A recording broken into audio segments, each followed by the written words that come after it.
From our State House studio in Montgomery, I'm Todd Stacy. Welcome to Capitol Journal. Today was day 7 of the Alabama Legislature's 2024 regular session. The House and Senate have 30 meeting days to complete within 105 calendar days, and they are moving at a fast pace. The House worked through a calendar of bills that emerged from committee last week.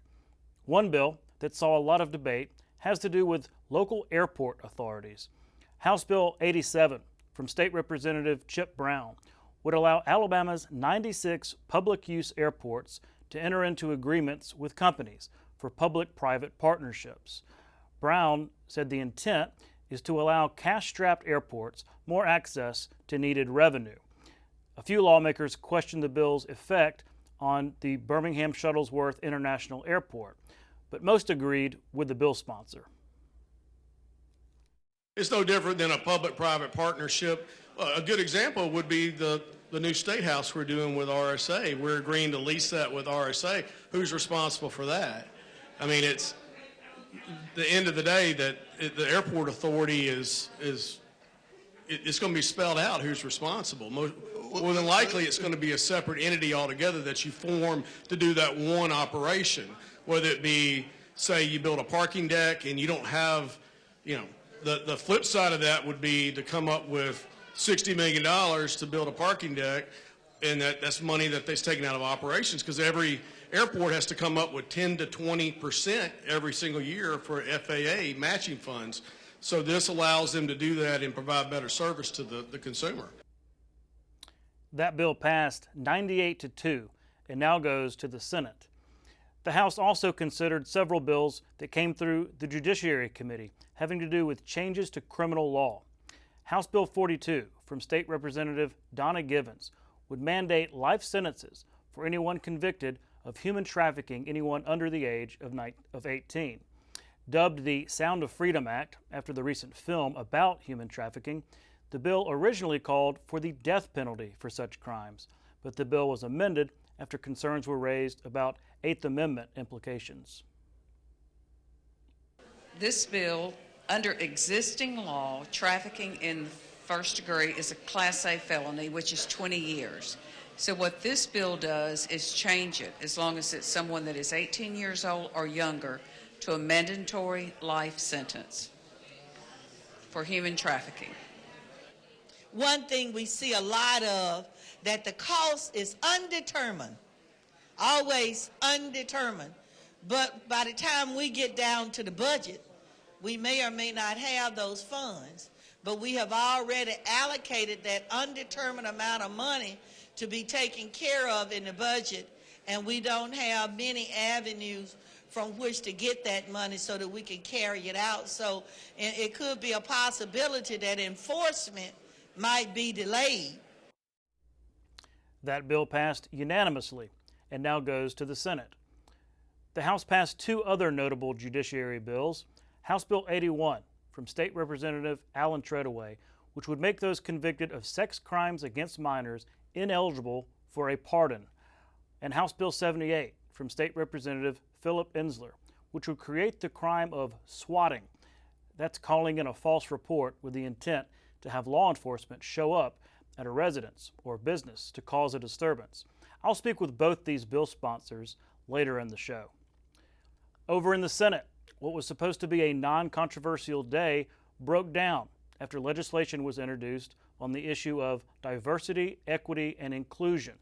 Senate Bill 129 from State Senator Will Barfoot would ban certain public entities from having a DEI office or from promoting divisive concepts related to race, sex, or religion.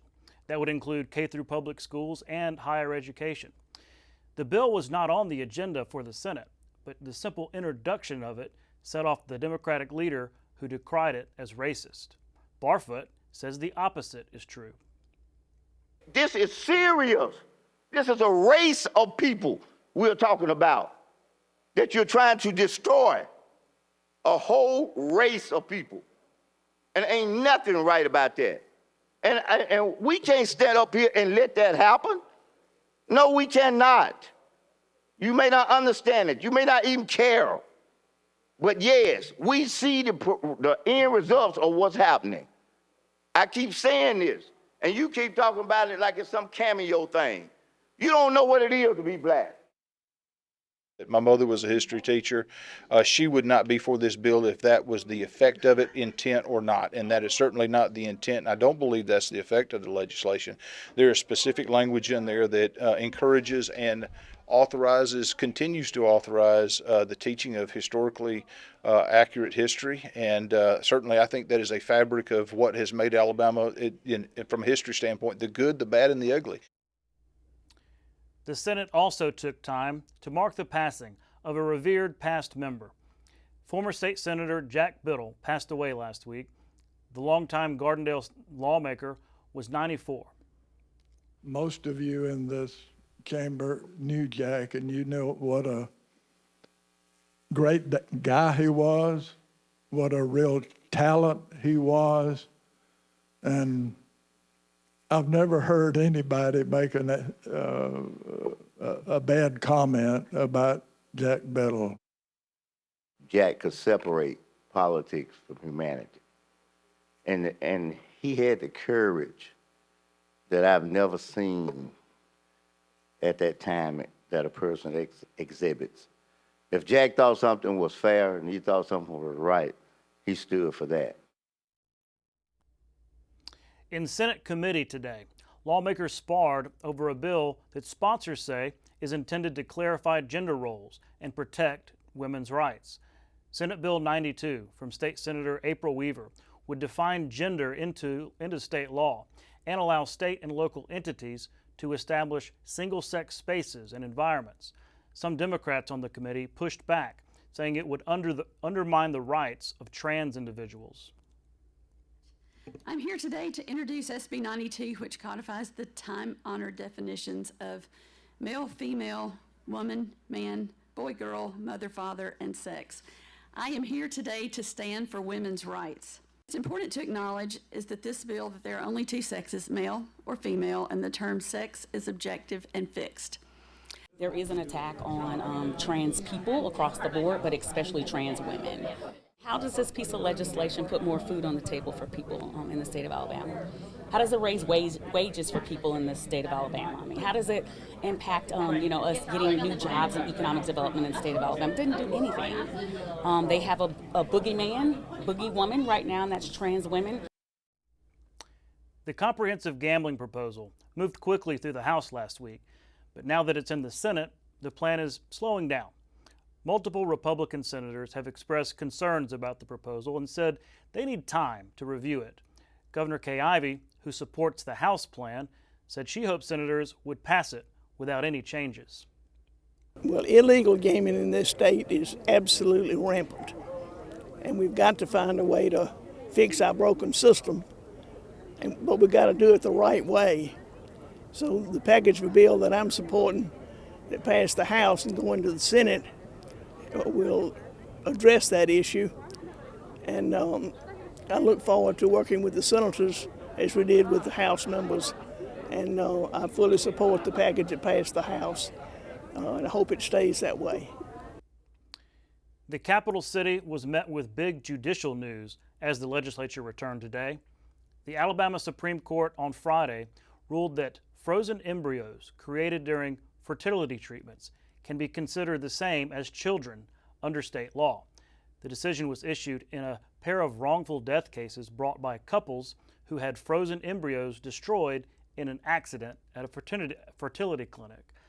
It brought a rush of warnings from advocates who said it would have sweeping implications for in vitro fertility treatments. Asked about the ruling's impact, Governor Ivey said she supported the court's findings. Well, as I've said many times, we foster the culture of life and protect the sanctity of life. And we also respect the work of our courts. And though I hadn't read all 150 pages of their ruling, we respect their work, and I'm sure there'll be more discussions on this topic, and I'll follow that issue very, very closely. Finally, Arbor Day was celebrated at the state capitol today.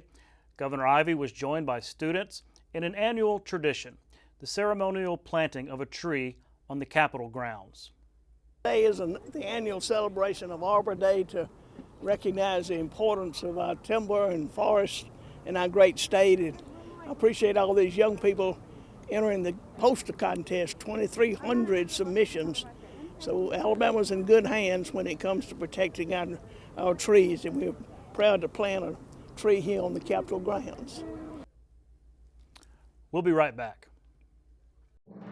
You can watch past episodes of Capitol Journal online at video.aptv.org. Capitol Journal episodes are also available on APTV's free mobile app. You can also connect with Capitol Journal and link to past episodes on Capitol Journal's Facebook page. And you can listen to past episodes of Capitol Journal when you're driving or on the go with Capitol Journal podcasts. Keep up with what's happening with Capitol Journal.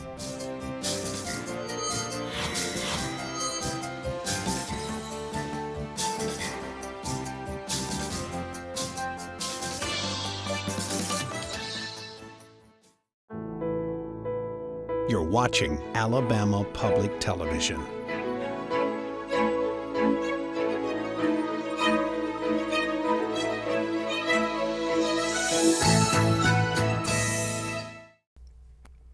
Welcome back to Capitol Journal. Joining me next is State Representative Alan Treadaway from Birmingham. Mr. Treadaway, thanks for coming on the show. Thank you for having me. Well, you were active on the floor today. You had a bill on the House floor today having to do with really kind of a shocking subject matter. This was having to do with pardons for those who have been convicted of crimes, sex crimes against children. You had an interesting perspective on this. Can you walk me through the genesis of this bill? Right. It doesn't take a lot to shock me being in law enforcement for 31 years, but I had no idea that there was an area in our legislation that needed to be corrected. I had a young man that lives in my district that goes to a church that my children went to. The individual that violated him was found guilty, served his time, and then brought this young man back before the parole board to get a pardon, and can do this every 2 years. This young man was violated in the worst way over a number of years, and the violator was found guilty. To bring this young man is a young man now, to bring him before the parole board to try to get a pardon, which I found out could possibly remove him off the sex register list, was somewhat shocking to me, and I thought something needed to be done. So let's just say it had gone forward as a result of that pardon from the board, he would have been removed from and so that's kind of the red flag, right? He'd been removed from the sex criminal list? That's right. That's correct. And we're talking about the worst of the worst crimes against our children. And so with that, I started working on a piece of legislation, very simple piece of legislation that will bar an individual who has been convicted of these type of crimes, of sodomy, rape of a child, never to receive a pardon. Wow. Well, and your House colleagues responded. They passed it today. Now it goes to the Senate. Have you had any conversations upstairs about, where it goes from here? I haven't. I expect to see the same results that we've seen in the House. It was unanimous out of the Judiciary Committee, and it was unanimous with one abstention out of the House. So I expect the same. I wasn't prepared for the bill to move that fast. So I thank the leadership for putting this on the calendar as early as they did, because I think this needs to be on the books as soon as we can. These individuals should never be allowed to bring their victims before a board and trying to get a pardon to wipe their slate clean on a crime like this. Because it's the same for parole. You are not eligible for parole if you're convicted of a sex crime. That's correct. Yeah. Currently on the books, one of these type crimes, you are not eligible for early parole. You have to serve your time out. I just did not address the pardon side of it, which could remove you from a sex register. And it is my position that individuals that commit these crimes should never be allowed to be removed from that register. Well, it seems to me that the legislature, quite a bit, in that list of bills that were going through judiciary the other day, these are updates to current laws. Rarely is there a brand new law that y'all are working on in terms of, hey, we found a little loophole. We found something that doesn't work. So you're constantly having to correct things when it comes to criminal law. Yeah, that's correct. It's, my time down here, it's not unusual for you to pass a law that protects the public, but realize that maybe there was areas here and there that should have been addressed. So it's not unusual to come back in subsequent years and tweak the law to actually make it better. Mm-hmm. Well, while I've got you, I wanted to get an update on one issue that you've had the last couple of years. You've brought legislation having to do with riots, demonstrations. This is sort of in the wake of all those riots back in 2020, or in some peaceful, some not. But it's passed the House a couple of times, I guess, or at least last year. Kind of got bogged down in the Senate. Do you plan to address this? I guess last time you called it the anti-riot bill. It was referred to as the anti-riot bill, and it was a need that I believed in, and more so now because of what we're seeing in this country. The bill got out of the House 2 years in a row. It did not bring it last year. I think there's a need to bring it back because we're starting to see these protests at colleges. We're starting to see them at parades, and law enforcement has to have an additional tool to help them keep the public and themselves safe. So you can expect I'm looking at it and trying to address some things in the bill that were some concerns on both sides of the aisle, and hopefully we can come up with something to give law enforcement the tool. So you can probably expect it later this session. Yeah, because there were tons of questions. Because I mean, look, emotions run high. People have a lot of passionate views about, the reason behind protests and things like that, and certainly protecting that, fundamental American right to assemble and everything like that. So can you do both? Can you protect that right to assembly, but also give law enforcement the tools to, take away, or stop things that are truly problematic and criminal? Yeah, I think you can achieve both. Obviously, we want to protect everybody involved, but we're talking about peaceful protests. If you go back and look at the bill, and there were some changes we made in it to get to the point to where it's at.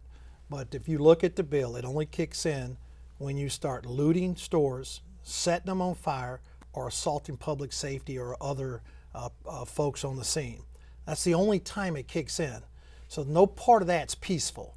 So, but emotions run high, and we're going to try to bring the bill again and then address those areas and define them, because what I'm trying to do here is protect the citizens and public safety here. And if you read the bill completely, and I tell folks that have been opposed to it because of what they hear, but when you read it, when they come back to me, they don't find a problem with the bill. So we're not talking about peaceful protesters. We're talking about folks who are violating the law and putting lives in danger before this bill even kicks in. Mm-hmm. Well, we'll certainly be watching that and your other bill moving forward. We're out of time, but thanks again for coming on the show. Thank you, sir. We'll be right back. You can watch past episodes of Capitol Journal online anytime at Alabama Public Television's website, aptv.org. Click on the Online Video tab on the main page. You can also connect with Capitol Journal and link to past episodes on Capitol Journal's Facebook page. The World War II-era Tuskegee Airmen were the first African-American pilots in U.S. military service. Because Tuskegee was the only training facility for black pilots in the United States during World War II, potential pilots came from all over the country. The first African-American flying unit was the 99th Fighter Squadron, which deployed in the spring of 1943. The 99th earned a Distinguished Unit Citation, flying missions against enemy targets over Italy. The second flying unit, the 332nd Fighter Group, flew several successful bomber escort missions throughout the war. Its P-51 fighters had distinctively painted red tails, earning the unit and its planes the nickname Red Tails. In 1948, President Truman issued an executive order mandating the racial integration of all military services. The way was paved by the Tuskegee Airmen of World War II, and in 2007, President Bush collectively awarded them a Congressional Gold Medal. Welcome back to Capitol Journal. Joining me next is State Representative Phillip Ensler from here in Montgomery. Representative, thanks for coming on the show. Thanks for having me. Good to be back on. Absolutely. Yeah, you've been on before. I think you came on before the session to kind of preview some of your legislation, but two of these might not have been on your list yet.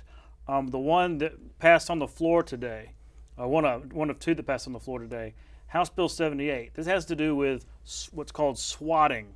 So a lot of our viewers might not be familiar with the term swatting. Can you kind of explain what that is? Yeah, and it's one of those terms where in the last few months it has just been in the news so much where most of us probably didn't know what it was beforehand, but it refers to when essentially a SWAT team, sometimes though just a lot of law enforcement, respond to a situation where if they get a call that there's a bomb threat, there's an active shooter, but it turns out that it's not true, but they respond as if it is true, understandably, because they want to secure and make sure that people are okay. But when that call comes in, it leads to a large law enforcement response.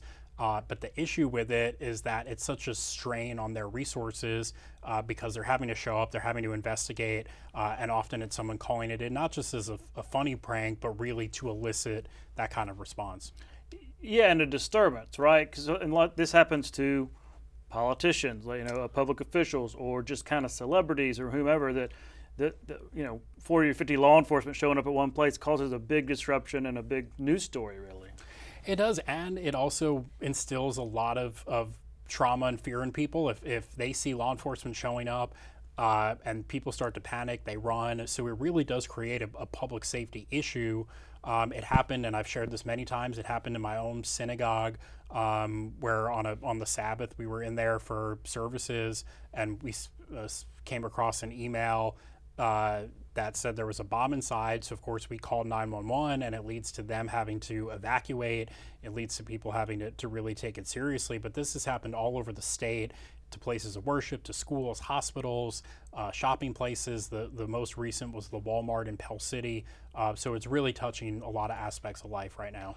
Well, yeah, but especially you talk about your synagogue. With these days, that's no laughing matter. That's a real serious threat. What are the penalties in your bill? Yeah, so the way it lays it out is that depending on what the threat is corresponds then to what the penalty is.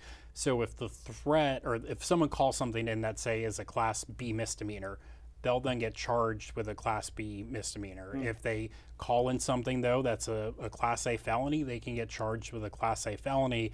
And the idea behind that is that we have to take this really seriously and deter the public from doing it in the first place. So having those really, really stiff penalties is a way of saying, look, don't do this. It's not a joke. It's not a prank. You really will be held accountable. Some real teeth in the law to deter. Yeah, I understand that. It can't just be a slap on the wrist for something really that serious. Yeah, no, look, let me say this. This is not a situation that people are going to end up being locked up left and right. This isn't something that's being committed in the hundreds or it's happening, numerous times every week. The count that I got was that there were several dozen of these last year. So it's significant enough that there needs to be a crime, but this isn't going to be an incarceration issue where we're locking people up left and right because of it. Understand, but also stopping copycats. Exactly. I wanted to ask you also about your other bill, House Bill 75, having to do with assaults on postal workers, or mail carriers, I guess is the term of art. Tell me how this came about.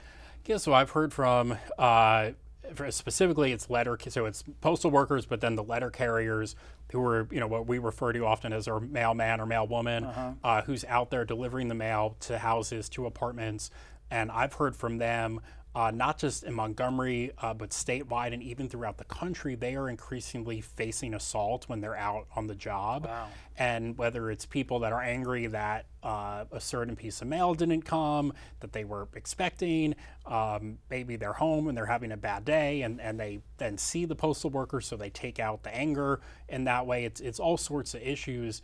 So I've heard that they've been tracking that these have increased. The last statistics I got were that in 2020, only 18% of assaults on postal workers were actually prosecuted. So having a state law that says that they are considered, along with other employees or other groups that specifically deal with the public a lot. Again, it sends a message of deterrence. Don't do it in the first place. But also, we all rely on our, as much as we use the internet and email, we rely on the mail and we want to make sure they get to do their job and not be bothered because of it. Absolutely. Yeah, don't mess with my mail lady. Right. All of our neighbors feel the same way about that. Well, both these bills passed the House today. We'll go to the Senate and we'll be tracking them going forward. But thank you for coming on and explaining these things. We'll look forward to having you back. Sounds good, and thanks. And they were my first 2 bills to pass, and glad they got overwhelming bipartisan support. And that's what it's all about, is trying to find that common ground and find solutions to issues. Yeah, I didn't realize that. Congratulations on that. I Your first bill's appreciate it. passed out of the House. Now you got to go bird dog them in the Senate, right? Exactly. Yeah. Exactly. All right. Thanks again. We'll be right back. The famous goal line stand, one of the most celebrated moments in Alabama sports history. The Tide was leading the 1979 Sugar Bowl when Penn State moved the ball to within 10 inches of the goal line. Barry Krause and Marty Lyons leaped over the pile to stop Nittany Lions running back Mike Gooman and preserve the Tide's victory. The win handed Coach Paul Bear Bryant his 5th national championship. That's our show for tonight. Thanks for watching. We'll be back tomorrow night at the same time with more coverage from the Alabama Legislature here on Alabama Public Television. For our Capitol Journal team, I'm Todd Stacy. We'll see you next time.